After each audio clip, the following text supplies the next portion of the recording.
നീലം വീണപ്പോ നമ്മൾ കാവല് വേണമായിരുന്നു. തെറ്റന്നെ നമ്മൾ കാണിച്ചത്. എന്ത് ചെയ്യാനാ? ശേഖരന് പെരട്ടി ബല. എന്നാൽ എത്ര നാളാ ഇരുട്ടിന്റെ മറവറ്റി കഴിയാൻ? തിരിച്ചു കൊടുക്കാൻ കഴിയും പോലെ കൊടുക്കണം, എന്നാലേ നമുക്കിവിടെ ജീവിക്കാൻ പറ്റൂ.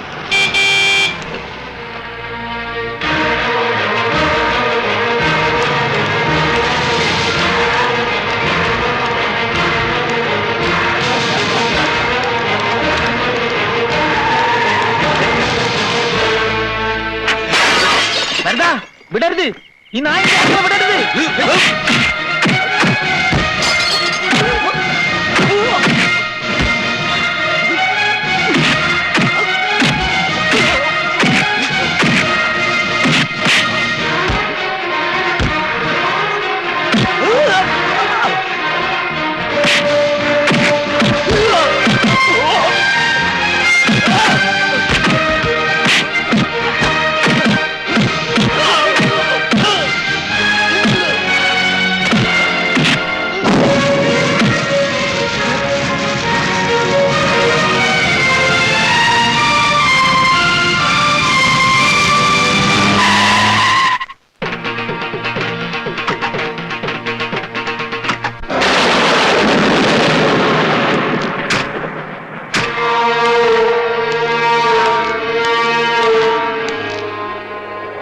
ഒരു കാറ് കത്തിയ അതെനിക്ക് പുല്ല.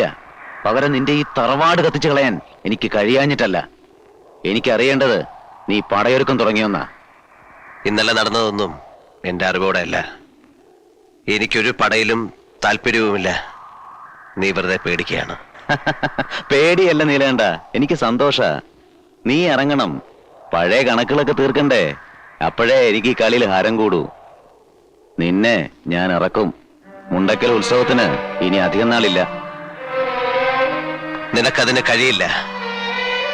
തീർക്കാൻ കണക്കുകൾ ബാക്കി വെക്കുന്ന സ്വഭാവം എനിക്കില്ല. അങ്ങനെ ആയിരുന്നുവെങ്കിൽ തളർന്നുപോയി കയ്യിൽ ഒരു കത്തി കെട്ടി വെച്ച് ഞാൻ വന്നനെ മുണ്ടക്കിടെ വാതിലും ചവിട്ടി തുറന്ന്. പഴയ നീലകണ്ഠനെ മറക്കാൻ ഞാൻ തന്നെ ശ്രമിക്കുക. ഓർമ്മിപ്പിക്കാൻ നീ വെറുതെ ശ്രമം നടത്തണ്ട. ചേര, നീ പോ.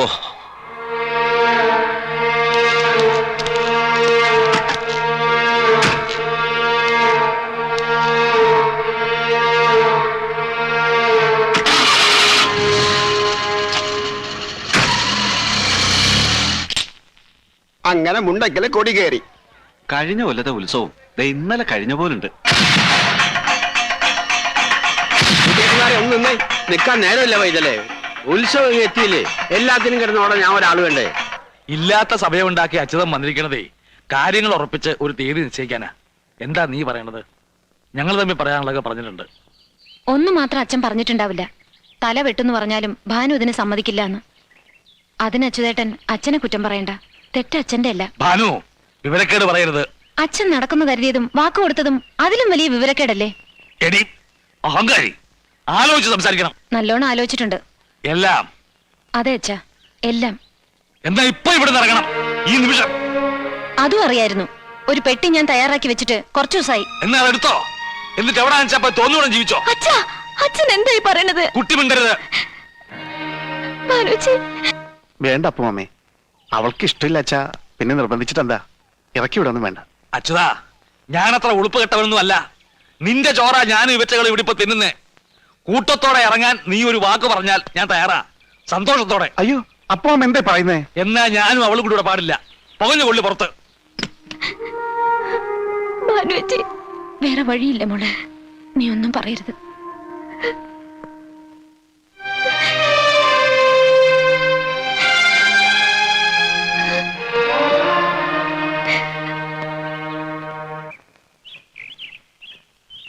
അപ്പോ അത്രത്തോളായി അല്ലേ? ഇറങ്ങിപ്പോകാൻ അച്ഛൻ തന്നെ പറഞ്ഞു. ആ ഒരു സന്തോഷമുണ്ട്. സ്വന്തം തീരുമാനത്തിൽ ഇറങ്ങിയതല്ല എന്ന് പറയാലോ. സത്യം അതല്ലെങ്കിലും. വരേ, ആ പെട്ടിയും എടുത്തോളൂ. ഇവിടെ ആർക്കും വേണ്ടാത്ത രണ്ട് അനാഥ ആത്മാക്കളുടെ കൂടെ കഴിയാം. വാകുട്ടി, അകത്ത് ഒരുപാട് മുറികളുണ്ട്. ഇനി അടുക്കളയുടെയും കലവറയുടെയും താക്കോല് ഞാൻ അങ്ങ് തരും. എന്നിട്ട് തഹനങ്ങടാ കാശിക്കോ. അത് മനസ്സിൽ വെച്ചോളൂ. ഇനിയുള്ള കാലം ബാനുവിന്റെ കൈകൊണ്ട് വല്ലതും വെച്ചുണ്ടാക്കി കഴിച്ചിട്ട് ഞാനൊന്ന് സുഖമായിട്ട് കഴിയാൻ പോവാ. അപ്പോ ഇയാൾ ഇവിടെ അടുക്കളപ്പണിക്ക് വന്നതെന്നാ തന്റെ വിചാരം? മംഗലശ്ശേരിക്ക് അപ്പുറത്ത് വിശാലമായ ഒരു ലോകം ഭാനുവിനെ കാത്തിരിപ്പുണ്ട്. യാത്ര തുടങ്ങാനാ ഭാനു ഇങ്ങോട്ട് വന്നത്. ചെല്ലു, ഇയാൾ ഇങ്ങനെ പല വിഡ്ഢിത്തരങ്ങളും പറയും. വാര്യരെ അങ്ങനെ പൊട്ടനാക്കല്ലേ. ഇത്തിരി ബുദ്ധിയൊക്കെ എനിക്കുണ്ട്. ഞാനേ കുറച്ചോണം കൂടുതലുണ്ടതാ. ഡിങ്ക ഡിങ്ക. കൂടുതൽ ഉണ്ണുന്നതാണ് ബുദ്ധിയുടെ മാനദണ്ഡം എന്ന് വെച്ചാ തനിക്ക് കുറച്ചൊന്നും അല്ല, കൂടുതൽ തന്നെ ബുദ്ധി. ഡിങ്കി ഡിങ്ക.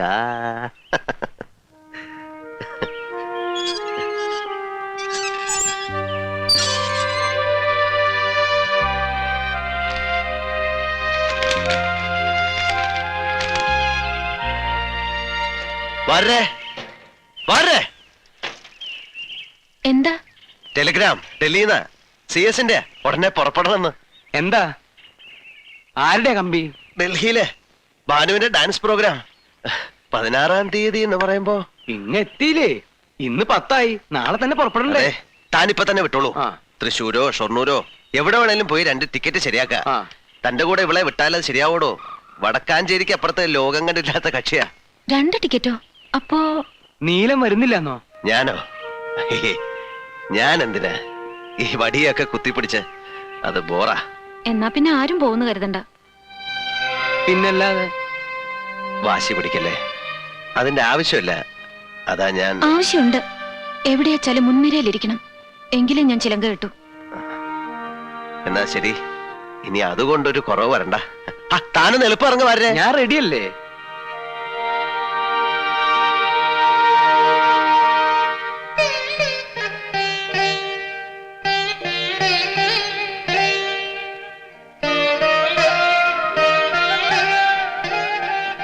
എന്താ ഒരാലോചന? ഞാൻ ഓരോ കാര്യങ്ങൾ ഓർത്തങ്ങനെ നിന്നുപോയി. ഗംഭീരാവണം പ്രോഗ്രാം. പലരും ഉണ്ടാവും കേമന്മാർ. നൃത്തം കഴിയുമ്പോ ബാക്ക് സ്റ്റേജിൽ അഭിനന്ദിക്കാൻ വരുന്ന മഹാന്മാരുടെ ബഹളം. ഞാനതിങ്ങനെ മനസ്സിൽ കാണുമായിരുന്നു. സത്യം പറയട്ടെ, എനിക്കിപ്പോ വലിയ മോഹങ്ങളൊന്നുമില്ല. നൃത്തത്തിനോടുള്ള ആ ആവേശമൊക്കെ വിട്ടുപോയെന്ന് തോന്നുക. വിഡ്ഢിത്തരം പറയരുത്. ആ ആവേശമാണ് പ്രാണവായു പോലെ കൂടെ വേണ്ടത്. പിന്നെ മോഹങ്ങൾ ഒരുപാട് മോഹിച്ചാലേ കുറെയെങ്കിലും നടക്കൂ. ആകാശത്തോളം മോഹിച്ചോളൂ, ഒരു കുന്നോളം കിട്ടും. ഇതുകൊണ്ടൊന്നും ആയില്ല. കടലും കടന്നു ചെല്ലണം. കാലുകുത്ത് നരങ്ങുകളെല്ലാം കീഴടക്കണം. ഇതിനിടെ മറന്നു പോകരുതാത്തൊരു കാര്യമുണ്ട്. വിവാഹം. നാടെല്ലാം ആശീർവാദം ചൊരിയാനെത്തുന്ന ഒരു വിവാഹം. അതും കൂടെ എന്റെ ബാധ്യതയാണ്. അതെപ്പോഴും ആവാലോ. ഇത്ര അടുത്തില്ലേ? ഞാൻ കഴുത്ത് കുനിക്കുന്നു, ഒരു ചരടെടുത്ത് ഇങ്ങോട്ട് കെട്ടുന്നു, കഴിഞ്ഞു. ആകാശത്തുനിന്ന് പുഷ്പവൃഷ്ടി മംഗളവാദ്യം ഉണ്ടാവും. ഭാനു, അബദ്ധം പറയരുത്. അബദ്ധമല്ല, മനസ്സിൽ എന്നോ നിശ്ചയിച്ചുറപ്പിച്ചതാണ്. നടക്കില്ല, നടക്കാൻ പാടില്ല. ഭാവിയുടെ വാതിലുകൾ മുമ്പിൽ തുറന്നു കിട്ടുമ്പോ വഴിമുടക്കുന്ന കാര്യമാണോ ചിന്തിക്കുന്നത്? വഴി തുറന്നു തരുന്ന ആളെങ്ങനെ വഴിമുടക്കിയാവും? എനിക്കതിനുള്ള അർഹതയില്ല കുട്ടി. എന്ന് ഞാനാ പറയേണ്ടത്. നിനക്കറിയില്ലേ, എന്റെ ഇഷ്ടത്തിന് വഴങ്ങുന്ന ശരീരം പോലും എനിക്കില്ല. പിന്നെ ഉണ്ട് ഒരുപാട് കാരണങ്ങൾ. എനിക്കതിനു മാത്രമുള്ള വിലയില്ല. അതാണോ കാരണം? ഒരുപാട് കൂടുതലാണ്. നിനക്കറിയാൻ പാടില്ലാത്ത സത്യങ്ങളുണ്ട്. എന്റെ ജന്മം തന്നെ. അരുത്, ഒന്നും പറയരുത്. അമ്മയെ കാണാൻ പോയി തിരിച്ചെത്തിയ രാത്രി, അന്ന് ഞാൻ ഉറങ്ങിയിട്ടുണ്ടായിരുന്നില്ല.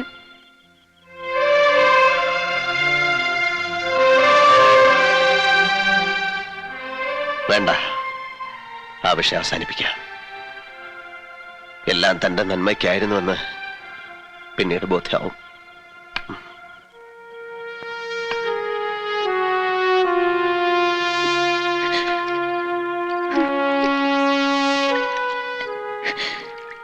ഒരു നന്മയെ കരുതിയാവൂ.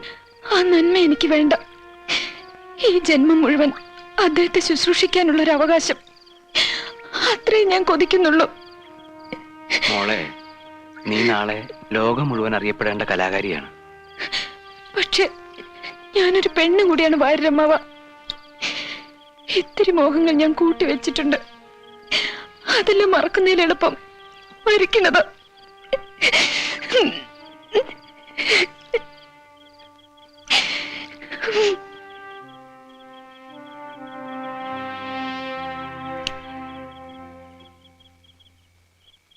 ഉറങ്ങിയില്ലേ? ഇല്ല. ആ കുട്ടിയുടെ കണ്ണ് തുറന്നിട്ടില്ല. ആ, ഒരു നേരം പോക്ക് പറഞ്ഞു. നടക്കാൻ പാടില്ലാത്ത ഒരു വിഡ്ഢിത്തം. നീല, ഒന്നിങ്ങോട്ട് നോക്കുക. ഞാൻ ആ മുഖം ഒന്ന് കാണട്ടെ. ഏതിരുട്ടിൽ വേണമെങ്കിലും വിളിച്ചോളൂ. പക്ഷേ ഈ കണ്ണെനിക്ക് കാണാമെങ്കിൽ ആ ഹൃദയം എനിക്കറിയാൻ പറ്റും. ഇന്ന് ഈ ദേഹത്ത് ജീവൻ തുടിക്കുന്നുണ്ടെങ്കിൽ അത് മരുന്നിന്റെയും മന്ത്രത്തിന്റെ അല്ല, ആ കുട്ടിയുടെ പ്രാർത്ഥനയുടെയും സാമീപ്യത്തിന്റെയും ഫല. എന്റെ മുഖത്ത് നോക്കി പറയൂ, നീലാണ്ടന് ഭാനുമതി ഇല്ലാതെ പൂർണ്ണതയുണ്ടോ? വാര്യരെ, വിഷം തരാൻ ആവശ്യപ്പെട്ട് എനിക്കൊരു സ്ഥാനം നൽകിയിരുന്നല്ലോ അച്ഛന്റെ. ആ സ്ഥാനം സ്വീകരിച്ചിട്ട് പറയാ, ആ കുട്ടിയുടെ കണ്ണീർ തുടയ്ക്കണം. അവരുടെ നന്മയാണ് ആഗ്രഹിക്കുന്നുവെങ്കിൽ ചാവോളം അതിനെ നെഞ്ചിൽ ചേർത്ത് നിർത്തണം.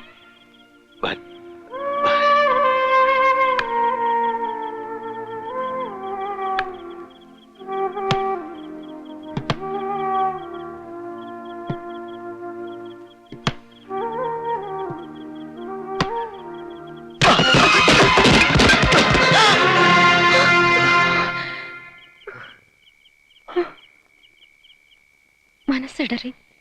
അതാ കാല്.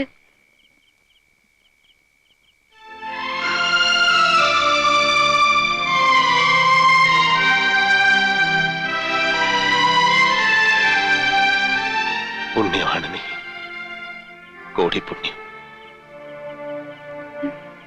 മുറിവിൽ തേൻ പുരട്ടുന്ന നിന്റെ സാന്നിധ്യം വേണ്ടെന്ന് വെക്കാൻ തോന്നിയത് നിന്നോടുള്ള ഇഷ്ടക്കൂടുതലുണ്ട്. ഇനി ഒന്നിനും, മരണത്തിന് പോലും നിന്നെ ഞാൻ വിട്ടുകൊടുക്കില്ല.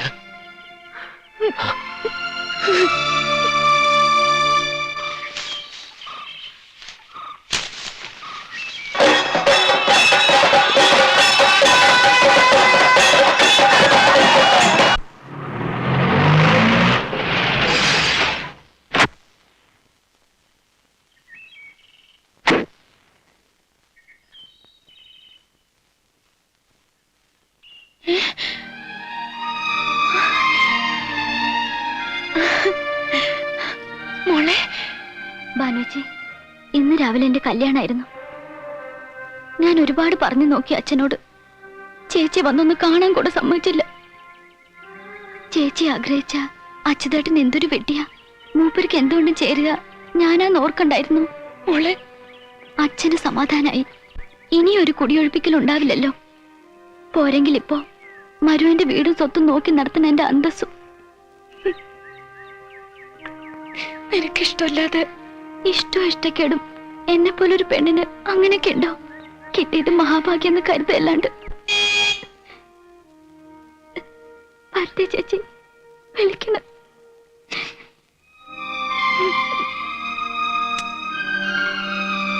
പോയി വരും മോളെ. എന്തെങ്കിലും വിശേഷങ്ങൾ ഉണ്ടാകുമ്പോ എന്നെ അറിയിക്കാൻ മറക്കരുതേ ചേച്ചി.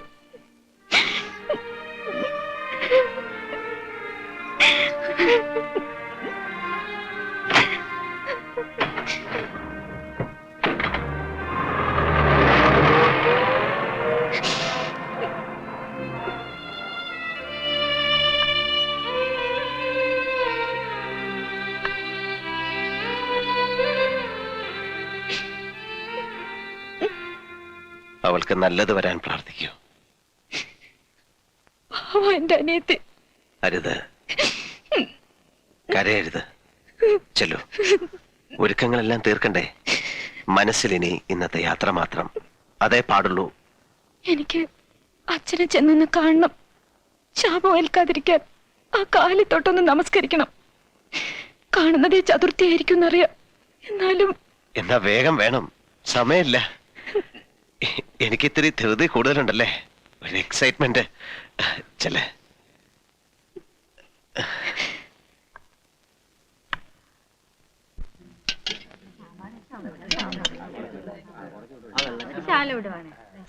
ഞാൻ പറയായിരുന്നേ, ഒരു കണക്കിന് ഈ അന്നദാനം നന്നായത്. ഒരു വിവാഹ സദ്യ എന്നൊക്കെ പറയുമ്പോ എന്താ ചെലവ്? പെട്ടെന്നെടുത്ത തീരുമാനമായിരുന്നല്ലോ. ആരെയും വിളിക്കാനും പറയാനും ഒന്നും പറ്റിയില്ല. പിന്നെ നോക്കിയപ്പോഴേ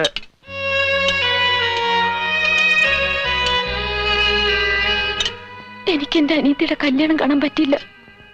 അതിന്റെ പേര് കിട്ടുന്ന ഒരു പിടി ചോറ്, അത് ഞാൻ തിന്നോട്ടെ അച്ഛ.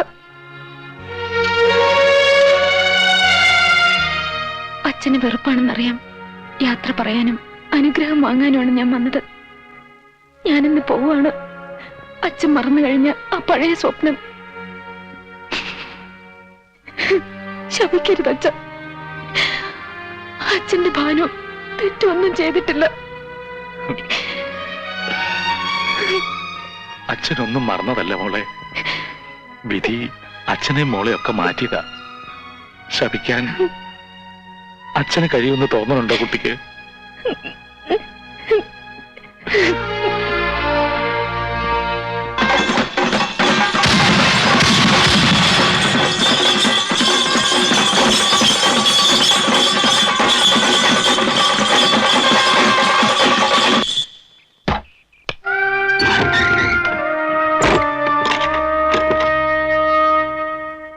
എന്തൊക്കെയോ മറന്ന പോലെയുണ്ട്.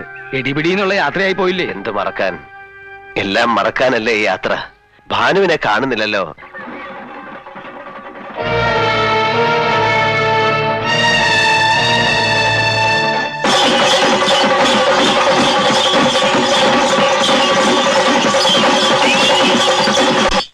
എന്താ ഭാരത ഈ ഭാനു കാണിച്ചത്? വണ്ടി മിസ്സാവുമല്ലോ. എന്റെ ഈശ്വര, ഈ കുട്ടിക്ക് എന്താ പറ്റിയത്? നീല,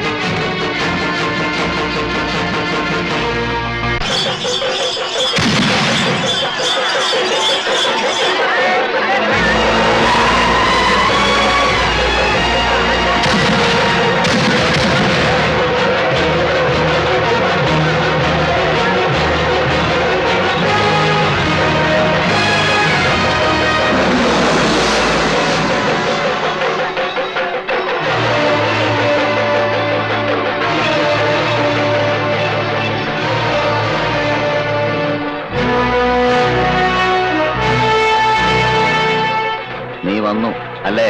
ശേഖര, ഭാനുമതി, അവളെ ഒന്നും ചെയ്യരുത്. എന്ത് ചെയ്യാൻ? അത്തരത്തിലൊരു ഊച്ചാളി അല്ലടാ ശേഖരൻ. നിന്നെ ഇവിടെ കൊണ്ടുവരാൻ എനിക്ക് അങ്ങനെ ഒരു വഴി നോക്കേണ്ടി വന്നു. അത്രേ ഉള്ളൂ. അവളെവിടെ? ധൃതി വെക്കാതെ അവൾ ഇവിടെ തന്നെ ഉണ്ട്. കഴിഞ്ഞ കൊല്ലം ഇതേ ദിവസം നീ അലങ്കോലമാക്കിയ ഉത്സവം, അന്ന് നാലുപാടും വിരണ്ടോടിയ അതേ നാട്ടുകാർ. ഇക്കുറി നിന്നെ എനിക്ക് ഇവിടെ കിട്ടണമായിരുന്നു. എന്ത് വേണമെങ്കിലും ഞാൻ നിനക്ക് തരാം.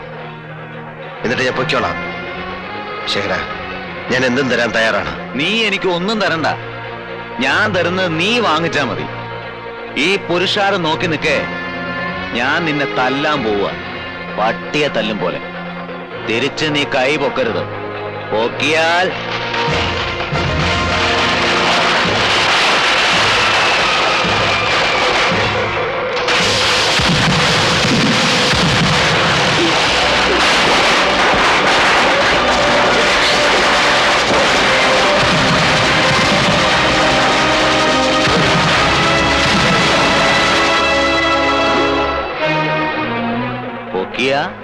വെടിമരുന്ന് പോലെ കത്തും. അവളുടെ കരച്ചില് പോലും പിന്നെ നീ കേൾക്കില്ല. നീലകണ്ഠനെ ശേഖരൻ ജയിക്കുന്നതിന് ഈ ആളുകൾ മുഴുവൻ സാക്ഷിയാവണം. എന്നാലേ എന്റെ കലി തീരൂ.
ശര, എനിക്ക് ജീവിക്കണം, സ്വസ്ഥമായിട്ട് ജീവിക്കണം. അതിന് തടസ്സം നിൽക്കാൻ ഇനി നിന്റെ കൈകൾ ഉണ്ടാകരുത്. അതുകൊണ്ട് ഞാനിത് എടുക്കുക.